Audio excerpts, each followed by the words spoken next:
ప్రియులారా, ప్రభువైన యేసుక్రీస్తు పరిశుద్ధమైన నామములో జనవరి 25వ తేదీ మీకు నా శుభములు తెలియపరుస్తున్నాను. ప్రభువుకు స్తోత్రం. అనుదినము చూడడం దేవుని యొక్క మహాకృప. ఆయన కృప లేకుండా మనం ఏం చేయగలం? అనుదినము ఉదయం ఆయన కృప నూతనముగా ఉంది.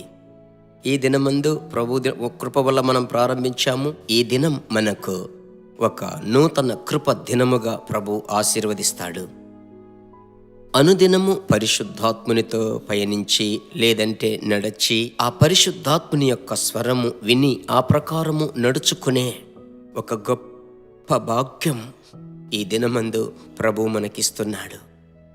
ప్రభువుకు స్తోత్రం. ఎవరైతే దేవుని ఆత్మచేత నడిపింపబడుదురో వారందరూ దేవుని పిల్లలయ్యుందురు. ఆ విధానములో అనుదినము పరిశుద్ధాత్ముడు మనతో మాట్లాడినట్లుగా ఈ దినం మాట్లాడబోతున్నాడు. ఆమేన్. చదువుకుందాం. నేను చదివేటప్పుడు మీరును నోరు బాగా తెరిచి ఉచ్చరించాలి వాక్యమును. అపోస్తలుల కార్యములు 1వ అధ్యాయము 8వ వచనము. పరిశుద్ధాత్మ మీ మీదికి వచ్చినప్పుడు మీరు శక్తి పొంది యెరూషలేములో, యూదయలో, భూమి యందంతటా, సమరయలో, బూది గంతముల వరకు నాకు సాక్షులై ఇందురు. ప్రభు యొక్క ఆత్మచేత అనుదినము మనము నడిపింపబడేటప్పుడు ఒక విషయమును గురించి మనము చాలా వివరముగా అర్థవంతముగా ఉండాలి. అదేమిటంటే మన క్రైస్తవ జీవితంలో సాక్ష్యము చాలా ముఖ్యం. సాక్ష్యంలో 2 రకాలున్నాయి, అందరికీ తెలుసు. ఒకటి సాక్ష్యం చెప్పడం. సాధారణంగా యేసయ్య నన్ను రక్షించాడు, అభిషేకించాడు, ఆయన బిడ్డగా జీవిస్తున్నాను, ఈ ఇంటినిచ్చాడు, బిడ్డలనిచ్చాడు, ఉద్యోగం ఇచ్చాడు, అలాగూ ఒక్కొక్క దాని గురించి సాక్ష్యం చెప్పి యేసయ్యను మహిమపరుస్తాం. ఇంకొకటి సాక్ష్యములో ఉంది. అదేమిటి?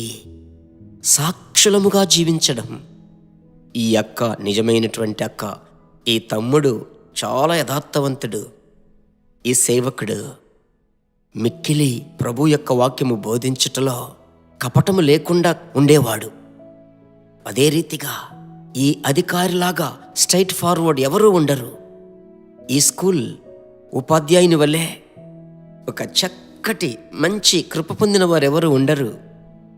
ఆలయమునకు వెళితే సంఘ కాపరి మిమ్మల్ని చూసి ఇలాంటి ఒక మంచి కుటుంబమును దేవుడు మన సంఘానికి ఇచ్చాడు, ఎంత మంచి ప్రార్థనా కుటుంబం, మందిర పరిచర్యలో ఎంతగా తమ్మును తాము బాలిభాగస్థులవుతున్నారు. అన్నిటికంటే ఇరుగు పొరుగు వారు, వీళ్ళ గృహం ఎల్లప్పుడూ ప్రార్థన గృహం, దేవుని ప్రేమ, మాతో చాలా ప్రేమగా ఉంటారు, డబ్బుల విషయంలో చాలా జాగ్రత్తగా ఉన్నారు. ఇలాంటి మాటలే సాక్ష్యము కలిగిన జీవితం. ఇది ఈరోజు చాలా ముఖ్యమైంది. అలాగైతే కొన్ని విషయాలలో సాతానుడు మన సాక్ష్యములను పాడు చేయడానికి ఏదో ఒక ప్లాన్ చేస్తాడు.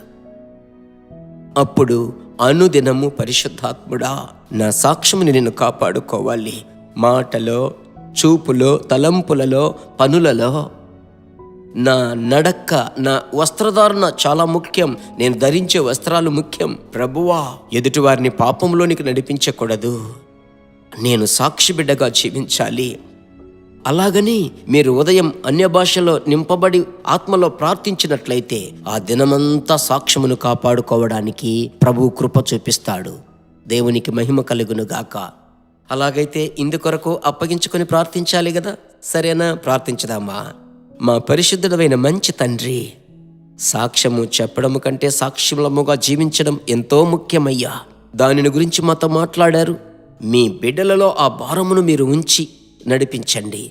మీకే మహిమ కలుగునుగాక. ప్రభువా, బిడ్డలు సాక్షులుగా ఉండాలి, తల్లిదండ్రుల వలె పిల్లలు సాక్షులుగా ఉండాలయ్యా.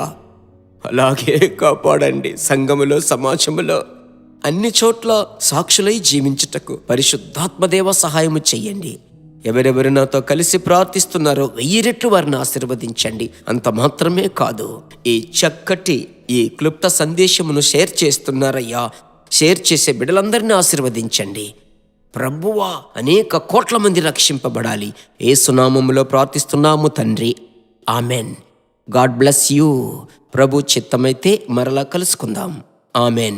దేవుని బిడ్డలారా, ఈ వర్తమానము మీకు మిక్కిలి ఆశీర్వాదకరముగా ఉందని మేము నమ్ముచున్నాము. ఇంకనూ మా వర్తమానములను విని ప్రభువులు ఆశీర్వదింపబడుటకు జీసస్ మీట్స్ మినిస్ట్రీస్ అను మా యూట్యూబ్ ఛానల్ ను సబ్స్క్రైబ్ చేయండి. మరియు మా ప్రార్థన సహాయముకై మీరు సంప్రదించవలసిన మా ఫోన్ నెంబర్ 9842528236 మరియు 7299546363. Email gpsrobinson@hotmail.com. ప్రభు మిమ్మును ఆశీర్వదించునుగాక.